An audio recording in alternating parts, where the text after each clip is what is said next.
Sylvette de Nafleur is a French sociologist. In 1997, she wrote a book entitled The Sociology of Secularization, and it was essentially a study of unbelief or non-belief, non-religious people in France at the close of the 20th century. And her particular interest was in how those who have left faith conceived of the world around them.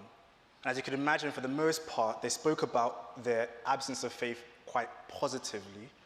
You know, I'm indifferent to religion, I'm able to do what I want, live the life I would like, I don't really see the need for God, and so on. But she notes in her surveys that 75% of all those who classify themselves as non-religious in France could not make sense of or had no adequate explanation in their own terms for the existence of death. And most specifically, she says that the most significant source of despair, the hardest challenge of all, was the death of loved ones. For all the issues of life, right, that they had to address, 75% of them had no adequate explanation for how to come to terms with the death of their loved ones. This was the most significant source of despair. And it's a source of despair that we are all too familiar with. And but it's not only the only source of despair that exists in our world. I think in the last 3 years, we've seen just how, especially starting with COVID, how many reasons there are to be hopeless in the world. One of the New York Times columnists I listen to quite frequently is Ezra Klein. SoCal native, actually grew up in Irvine. And he has a podcast show. And he did a Q&A show, and he said just at the beginning of the show, before answering listener questions, he said, I'm going to start with one question, because this is the most frequent question he received. Of all the hundreds of questions he received, the most frequent question was this: is it moral to have children in the face of climate emergency? Right. So for him, and most of his audience, you can imagine, is millennials in the 30s, 40s. They're looking ahead and saying, this world looks like it's about to blow up, so why bother even having children? One of the most daring things I've ever done was sign up for political newsletters, specifically from political parties, right? So the Conservative Party, Labour Party in the UK, but also the Republican and Democratic parties. Not for the faint-of-hearted, right? But in each of them, each case, if I could sum up political campaigning 101 in 2023, it would be this: the other party did that. If you just give us $10 today, we can stop them from doing it again. Fear is the core motivating factor for our politics. Right? It doesn't matter which side it is. The other party did this ridiculous thing and we cannot stand for it, so we must stop them. No hope for the future, no vision of the world as it could be, just fear that is already destroyed, despair, and so we must act frenetically and stop these people from doing that, because we don't have a positive vision for how things could be. So disappointment, despair, hopelessness, these are all things that happen to us when we no longer see the world as it could be, when the world that we long to escape remains present, when we realize that we are trapped, stuck, unable to leave what we thought would be in the past. And in the face of disappointment, despair, hopelessness, we might be tempted to give up altogether and to say that we should just not bother trying at all. Ideas of vision, dreams, hope for the future, that's just immature, childish thinking. I don't take my words for it. One of the most prominent philosophers of the 20th century, John Gray, retired professor of European thought at the London School of Economics. In 2013, he wrote a book entitled The Silence of the Animals, on progress and other modern myths. As an atheist, he says that the idea of progress, human progress, that we can change the world, make it better than it is just a hangover from Christianity. That to really believe that there is no God, to believe that the natural is all that there is to be, in his words, just like the animals. He says, attend to the silence of the animals. Have you ever seen dolphins gather in a subcommittee to talk about infant mortality? Have you ever seen sea lions create a vision board? How are we going to address the melting ice caps? Right? The animals don't try to change the world. They just live in the world. There is no world that could be better than it is. There is just the world that it is right now. We live in it. We make do with what we have. And if we die in the process, that's just what it is. It's an incredibly bleak vision of the world. One reviewer of Gray's book says that I fear for John Gray that he may be so disgusted by humanity that he goes to live in the stable with horses. Right? That is no way to live. We were made for hope. We were made for a vision of the world that is better than the one that we see before us. But yet we are met more often than not with disappointment, with despair, with hopelessness. And that is where we find the two disciples here in Luke 24, right? They had a vision for the world that could have been. Jesus Christ, we had hoped, they say, would be the one to redeem Israel. But now they are met with despair, with disappointment, with hopelessness. The disciples had hoped that Jesus Christ would deliver them from Roman oppression, but he died. And with his death, died their hope. However, by the end of this narrative, we find a strange transformation that happens for them. They move from hope deferred, which makes their hearts sick, to hope restored, that inflames their hearts and mobilizes their feet. How do they make that transformation from hope deferred to hope restored? Well, if we look at the beginning of the story, we'll go to verse 15 to 19. These two disciples are walking, and while they are walking, we are told that Jesus Christ draws near to them, goes to them, sees that they are sad, and says, "What is this conversation that you are holding with each other as you walk?" They stop. They look at Jesus and give the rhetorical question. Cleopas gives the rhetorical question, "Are you the only visitor to Jerusalem who does not know the things that have happened there in these days?" Now, of course, Cleopas is not expecting Jesus Christ to respond, but Cleopas is angry, disappointed.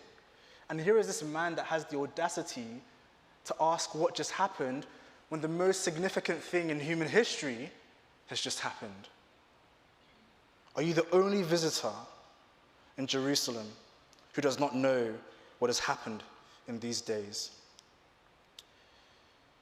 They had so hoped that Jesus Christ would be the one to redeem Israel, that when he died, their hope had died, and they were so captured by despair that even the faintest bit of hope that they could have was not enough to pluck them out of their despair. Notice in verse 17, in verse 21. In verse 21, "But we had hoped that he was the one to redeem Israel. Yes, and besides all this, it is now the third day since these things happened. Moreover, some women of our company amazed us. They were at the tomb early in the morning, and when they did not find his body, they came back saying that they had even seen a vision of angels who said that he was alive. Some of those who were with us went to the tomb and found it just as the women had said, but him they did not see." Right? So we think he might be alive. We've heard reports that he might be alive. The women said they saw angels. Some went to see the tomb after them and said, "Yes, it's empty, but we have not seen him." So even the faintest glimmer of hope was not enough to pluck them out of their despair. Their closing words, "But him we did not see."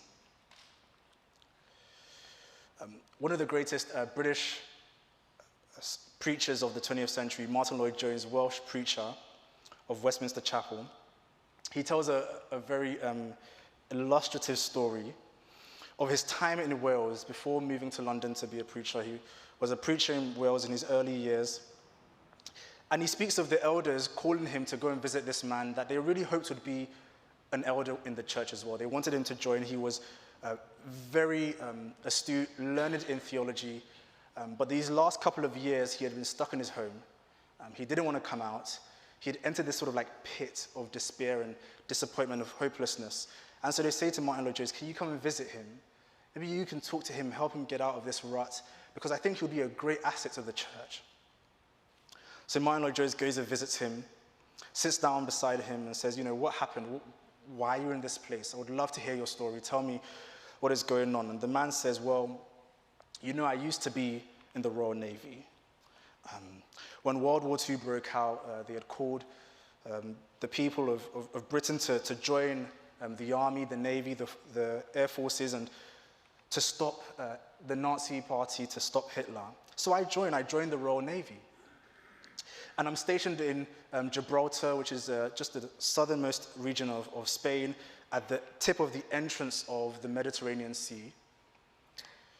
And as members of the Royal Navy, our job was simply to prevent the Germans from entering the Mediterranean Sea. They would send their submarines to come through the Strait of Gibraltar. And our job was just to stop them from entering the Mediterranean Sea. So, we're sent into our submarine again on one of these missions. We see the Germans coming. So we send our missiles and we're trying to stop them. But they hit us, and they hit our submarine, and our submarine sinks to the bottom of the Mediterranean Sea. And I've never been the same ever since. And Jones says, so what happens next? And he says, that's it. I've never been the same ever since. Martin Lloyd-Jones is a bit surprised, and so he says, tell me the story again. And so the man repeats the story. I joined the Royal Navy. I'm in Gibraltar. We're fighting the Germans. Our submarine sinks to the bottom of the Mediterranean Sea, and I've never been the same ever since. So Jones says, what happens next? What happens next after that? He says, there is no next. I've never been the same ever since. That's why I'm here. And so they repeat the story twice more again. And Martin Jones realizes, oh, I see what's going on here. May I ask, are you still at the bottom of the Mediterranean Sea? He says, what do you mean? Are you still there right now? Are you at the bottom of the Mediterranean Sea? You see, for Jones, he realized, and he says to the man, here's what I was expecting you to say.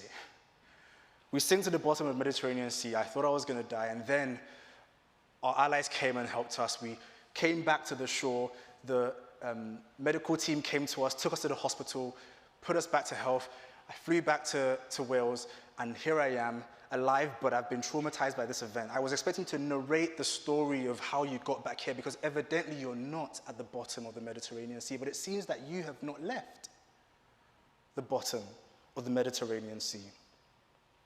Now, what I found interesting about this illustration is that when Martin Lloyd-Jones is telling the story in his sermon, and he asked that question, are you still at the bottom of the Mediterranean Sea? The congregation laughs, right? And I didn't make much of it until Martin Lloyd-Jones says, oh, I see you laugh. But as you laugh, make sure that you're not laughing at yourself. For some of you are still stuck at the bottom of the Mediterranean Sea, right? You too are caught up in this hopelessness, in this despair that you have not moved beyond. You had hoped that the one that you met would be the love of your life for all of eternity, and then they broke your heart, and so you've promised never to love again. You are still in the bottom of the Mediterranean Sea. You had hoped for a lifelong friendship, but instead they abandoned you, used you for their own gain. And so you promised that I am not going to bother myself with friendships, I'm just going to pursue my career. You are still at the bottom of the Mediterranean Sea. You had hoped for their memory to be with you forever, and yet bit by bit your memory of the one you loved, who has now passed away, is beginning to fade. You despair with the loss of their memory. The significance of their life has now gone too. So why even bother making a difference if even your own memory of your loved ones will also be gone? You are still at the bottom of the Mediterranean Sea. right? It's a picture of what it means to not be able to move beyond our hopelessness. The disciples hear news that Jesus Christ could possibly be alive, but they are still at the bottom of the Mediterranean Sea. And if I could, as a member of Holy Trinity Church, and as Rachel and I come to the end of our time here, and I reflect on the story of Holy Trinity thus far, in our short time, I'm acutely aware that even for us, we've seen a lot of change. And I could not imagine how much change so many of you would have seen since 2019, if not earlier. And I wonder if that there is also a dynamic of hopelessness and hope that needs to be contended with. That all the change in Holy Trinity might leave us thinking, even though we had hoped for the church to look like this, since it has not been fulfilled, why bother hoping again? We had hoped for our church to make all of these changes, and yet here we are. So why take the same risk again? We gave that idea a shot, it didn't work, so let's just stick to what we've always known. Why take that risk again? And for some of us, hope seems fragile right now. And I fear that hopelessness can also blind us to the possibility of life beyond death. Because what the disciples should have said is, there is a possibility that there is life beyond the death of Jesus Christ, but they stop at the death of Jesus Christ, unable to move beyond. Still at the bottom of the Mediterranean Sea. Jesus Christ's response is also illustrative for us to draw us out of our hopelessness, out of our despair, out of our disappointment, to see life beyond death, right? To finish that story where we are brought to the shore, taken to the hospital, repaired and restored, made new, that we may dream again. Jesus Christ in verse 25 says, "O foolish ones and slow of heart to believe all that the prophets have spoken. Was it not necessary that the Christ should suffer these things and enter into his glory?" Jesus Christ, in saying, "O foolish ones," is not calling them names in the way we might think, but really he's trying to name the issue at play, right? The wisdom-folly motif is a very common theme in the words of Jesus Christ. You just have to look at the Sermon on the Mount to see that. And so when he says, "O foolish ones," I think he's trying to draw us to the imagery we see in the book of Proverbs of folly, right? An inability to comprehend the world as it is what folly is in most cases in Proverbs. And so Jesus Christ is saying, you haven't quite seen the world as it is. You think you have an accurate picture of the world, but you've missed the clues right in front of you. What clues? Verse 26. Was it not necessary that Christ should suffer these things and enter into his glory? He says the one narrative plot that you have missed is that the Christ was meant to go into suffering and then come to exaltation. But you have skipped the piece on suffering and gone straight to exaltation. And so Jesus Christ goes back to the scriptures and narrates to them the story of God once again, filling in the gaps that they had missed. And so he goes to Genesis 3, right? And he says, did you not see when we read that the seed of the woman will crush the head of the serpent? There was the Christ in seed form. That Joseph, right, when he was sold into slavery, thrown into the pit, he goes into his suffering, goes to prison, but then he experiences his own exaltation, becoming the prime minister of Egypt, suffering to exaltation. Joshua, when he brings the people of Israel into the promised land, you see the story of the people going from slavery in Egypt to a land of milk and honey. And the true Joshua is before you. Isaiah 53, right? The suffering servant. The lamb who was led to the slaughter, who did not open his mouth, whose stripes by which we are healed. His suffering brings about glory. And as Jesus Christ goes through the scriptures, their hearts begin to burn How do you know that? Right, if we jump to verse 32, they say, once they see him and once Jesus has vanished, did not our hearts burn within us while he talked to us on the road? So as he was narrating the scriptures, their hearts began to burn. Hope began to be reborn. Right? The ice was melting. They were becoming anew, almost springing forth back to life as Jesus spoke these words. The scales of disappointment, right, the eclipse of despair was being moved by the sun of hope and renewal. Maybe we've missed it. Maybe there is life after death. Then in verse 30 and 31, after Jesus Christ has spoken these words, they invite him to their home, and Jesus Christ breaks bread with them. When he was at table with them, verse 30, he took the bread and blessed and broke it and gave it to them. And their eyes were opened, and they recognized him. Their eyes were opened when he broke the bread. Now, I do think, although some commentators disagree, I think this is meant to draw images of the Last Supper, especially that sequence of words. He took the bread, he blessed it, he broke it, he gave it. Right? Mirrors what occurred in the Last Supper. And so I think at least two things is at play here. First of all, the breaking of the bread is symbolic of the suffering of Jesus Christ, because that breaking of the bread in the Last Supper, Jesus Christ would say, "This is my body broken for you." But it's also meant to be symbolic of the embodied experience of Jesus Christ. They do not just hear the story of God, they experience the story of God before them.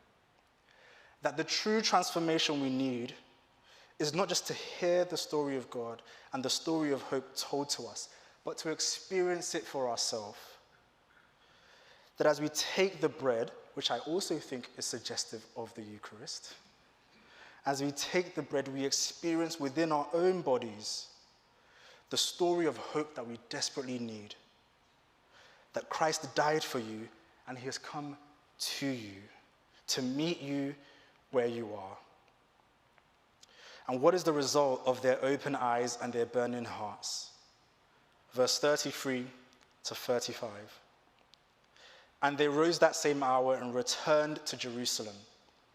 They found the 11 and those who were with them gathered together, saying, "The Lord has risen indeed and has appeared to Simon." And they told what had happened on the road and how he was made known to them in the breaking of the bread. So their feet begin to move, right? It's not just their eyes are open, it's not just their hearts are burning, it's their feet begin to walk. They return to the disciples, and they repeat those words, right, that they have heard from the women, that they had heard from the other disciples, and they say it for themselves. He has risen indeed. The Lord has risen indeed. That testimony is not just the testimony of the women, it's not just the testimony of the disciples, it is our story now. As we have seen Christ for ourselves, hope has revived for us. And so they tell their story, verse 35, of what Jesus Christ said and how he was made known to them in the breaking of the bread. They repeat their testimony to the disciples. They want to share. They have to share, right? They are moved to share what they have seen, because hope is always moving outward. And the degree to which we behold the risen Christ and experience the risen Christ for ourselves is the degree to which we will be animated by hope, moved out to tell the story of God and the story of the risen Jesus Christ. And so, in the face of disappointment, despair, and hopelessness, even in the face of death, what we need most is for our eyes to behold the fullness of the resurrected Jesus Christ. The one who conquered death shows us that there is nothing that ultimately will conquer us forever. Our dreams and vision of the future, of hope for a world that is better than it is right now, is not childish. It is rooted in one who conquered death. And so our hearts can begin to burn. The ice can begin to melt, and we can feel the blood rushing through our veins again. To be reanimated by hope, and to see that there is life beyond death. So when your eyes are open, and when your heart begins to burn, then you will find yourself revived, and you will see what was always there.